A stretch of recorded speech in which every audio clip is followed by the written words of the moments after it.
Don and I have been married for about 20 years now. It's a third marriage for both of us. We're in that. Um, Between us, we have 12 children and 39 grandchildren and 20 plus great-grandchildren and one great-great-grandchild. So we have a large family that lives all over this country. And yeah, we're very happily retired. And our life is creating things and being together and our spiritual journey. That's basically us. Poetry just has become my life. It's And that was interesting because after his second wife passed, first wife of 34 years died of a brain aneurysm. Mhm. And his second wife, who they were married 11 wonderful years, died of cancer. And after she passed and he was almost 70, it was like, what next? And he kind of really prayed and called in what next and started getting poetry in his sleep. Had never read poetry really, liked poetry, interested in it. And that's how we met, was at a poetry. and the poems just started flowing in little bits and pieces. And now, about 23 years later, there are almost 900 of them. And we have them on a shelf that long. And the amazing part is not the poems. The amazing part is that every one of those, almost 900 of them now, have been, each one has a Collage. collage, yeah. And I don't know of a single collection of poems anywhere in the world that big that is illustrated. Poems just don't get illustrated, but Wendy does it. That's what happens when you have a Christmas vacation after you're engaged but not married. So you do it for a few poems for his Christmas present. She did, Now you're locked in. she did my first 20 poems. And then when I came back, she had a big surprise for me. And I made such a fuss about it that every time I get another 10, 15, 20 poems, she gets out her pictures, and she has about 3 or 4 file cabinets full of pictures from magazines that depict, can you even believe this? She takes metaphysical, spiritual things and presents them visually. Can you imagine the imagination that it takes to do that? 900 times? It's amazing. I don't think there's a poem, I don't think there's an anthology of poems anywhere like this. Not because of what's in the poems, but because they're illustrated. What is something somebody here might not know about you? For me, probably, I love to dance. I love to dance. Don't do much of it anymore right now. Once it's possible to shift the energy in that to change, but I love to dance. And actually, when I was in my 30s, my stepdad, who is my dad, and that we actually went to a dance together one time and won the whole contest for the whole dance. Oh my gosh. And my funnest dance partner that I've ever had is him.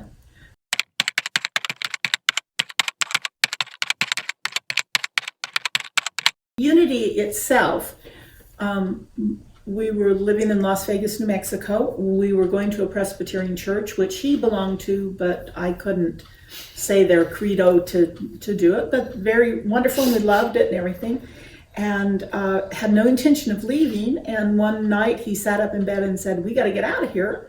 And within just a few weeks, we were in Joplin, Missouri, looking for a place. It was the right place, and we were both really confused that Spirit was leading us to like the buckle of the Bible Belt, because that didn't seem, right. But it was perfect, and we were there. And there we were going to the Presbyterian Church, and we saw a sign for Course in Miracles on the Unity Church. We had never really heard of Unity before, and we decided we wanted to look at that. And so we went there, and we kind of liked that. We went to both of them, but the energy moved at Unity and it didn't at the other. So that's how we got into Unity. And then you can tell how we got to Springfield. Yeah, we were there until 2011, and it had that big F5 tornado that just plowed a half mile through the town. And we were right on the edge of it. It just destroyed the house. And so they paid us for the house. And then we had enough to buy this one free of any encumbrance, and got to pocket the rest. And it led to financial security. And it was just a normal transition for us to come to Unity here. Okay, awesome. Yeah. And when we got here, we met the people, and there was a class being held in the social hall here by Kenneth Reitmeyer. And he just made us so welcome. Yeah. He just all but came unglued when he heard what happened and how we happened to come here, and he just made us feel right at home. Yeah, leading the Abraham Hicks group is probably the best thing here. And although they're not actually affiliated with Unity, they're separate. It's the same kind of principles, and it's what brought me into metaphysics to begin with. So that's where my heart is, and it's my filter. Each one of us that come in to Unity come in sometime with different filters, and that's a good thing. That's a good thing. The diversity here and the acceptance of diversity is one of the best things to me. And it is to me too. The openness to take people where they are and accept them where they are, because they could not possibly be any other way, because they've had a unique experience just like we have. And if we expect them to honor our experience and our perspective, it's only fair that we respect theirs and let them grow at their own pace, in their own way, not rushing them, but not discouraging them if they seem to be going a different path than we're taking. It doesn't make any difference, because we're going to all be together. We're all one, and it's so easy when you think of it in that particular way that it's hard for me to understand how anyone can see it differently.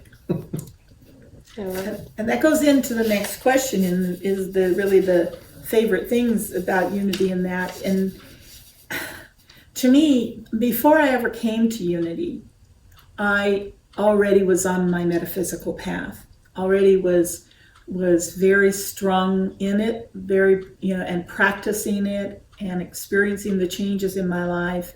So it didn't require Unity to do that, to teach me that, to give me that information.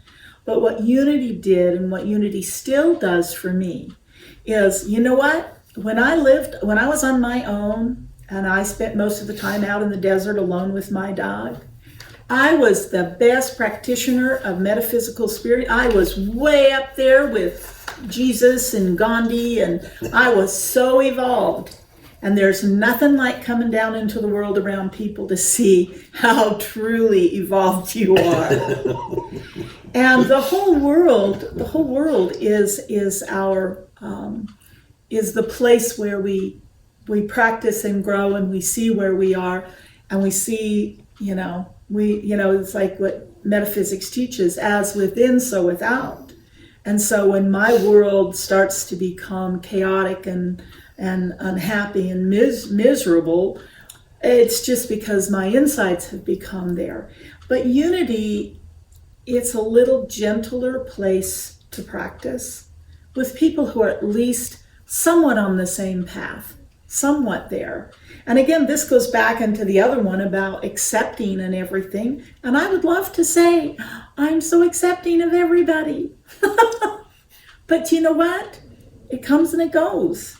And then I start to find out something I'm afraid of, or some idea about myself, or some belief that I've held about life and about those guys, or, and it's like I feel like I'm back in kindergarten again, starting all over, figuring it out again in that area where I have, most of the time it's areas that I've really based my identity on, that sometimes I have to break it all down and start rebuilding again.